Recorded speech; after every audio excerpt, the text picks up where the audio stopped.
सबसे पहले मैं अपनी बात शुरू करूं तो आज महाराष्ट्र के अंदर जो प्लेन हादसा हुआ है जिसमें वहाँ के उप मुख्यमंत्री जी का निधन हुआ है और उनके साथ 6 लोगों का निधन हुआ, उनको मैं अपनी शोक संवेदना व्यक्त करता हूँ। आज कई दिनों से यूजीसी पर एक विवाद हो रहा है और यूजीसी का विवाद यहाँ से शुरू होता है कि सरकार पढ़ने वाले बच्चों के बीच में जो सवर्ण बच्चों के द्वारा कभी कोई घटना घट जाती है उसको लेकर के दलित और ओबीसी बच्चों के संरक्षण के लिए एक कानून लेकर के आई है, जिसके कारण बड़ी भ्रामक स्थिति हो गई है और आज देश में बड़े पैमाने पर विरोध हो रहा है।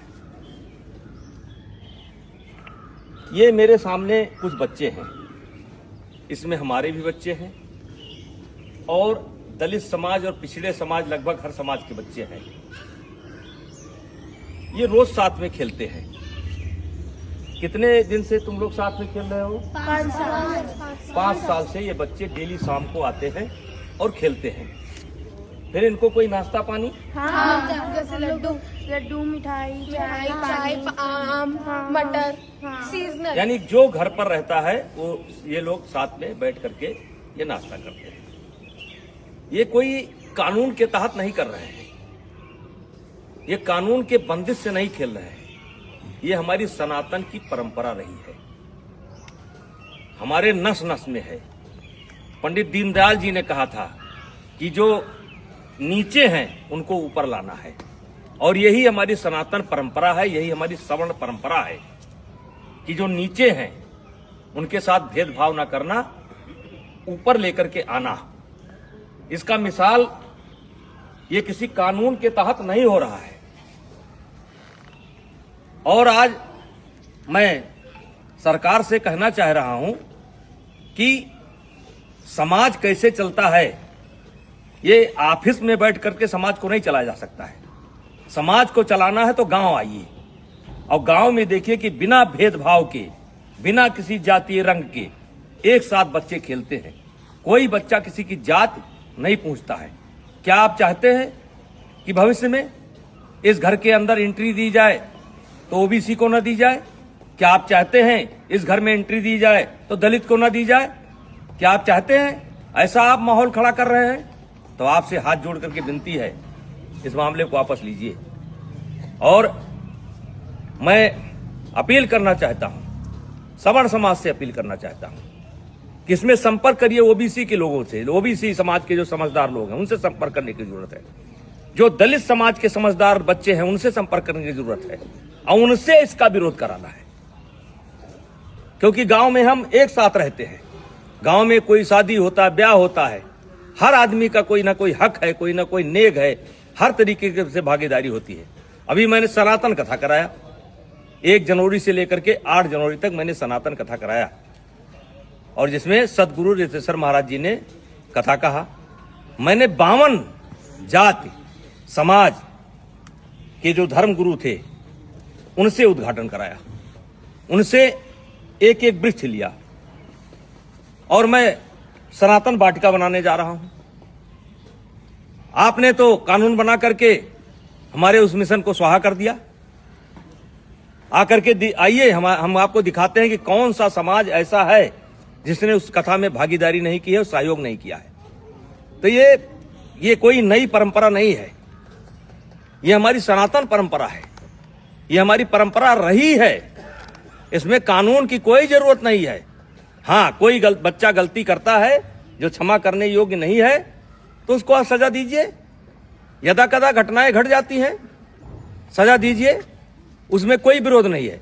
लेकिन ये जो कानून है ये समाज में टकराव पैदा करेगा और इसीलिए आज कई दिन से मेरे ऊपर दबाव पड़ रहा था, बोलो बोलो बोलो। हमने कहा हम गांव में जाकर के बोलेंगे। ये बच्चों को मैंने जानबूझ करके इकट्ठा नहीं किया है, इसमें हर जात समाज के बच्चे हैं और एक रोज की बात नहीं, रोज खेलते हैं। और ऐसा केवल यही नहीं है, हर गांव में है। हर गांव में कोई क्रिकेट खेल रहा है, कोई कबड्डी खेल रहा है, कोई खो खो खेल रहा है, एक साथ पढ़ते हैं।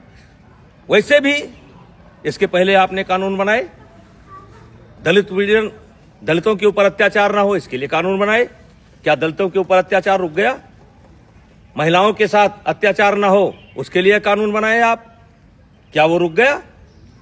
दहेज के नाम पर कानून बनाए आप, क्या वो रुक गया? रुका नहीं, दुरुपयोग ज्यादा होता है। जहां ऐसे कानूनों की समीक्षा की बात होनी चाहिए, अब पता नहीं किस मंशा से अधिकारी बैठ करके ऑफिसों में निर्णय ले लेते हैं। अब वो चाहते हैं कि ये बच्चे अगर दोस्ती करें तो जात देख करके करें, वर्ग देख करके करें। तो मैं इस कानून के पूर्णतः विरोध में हूं।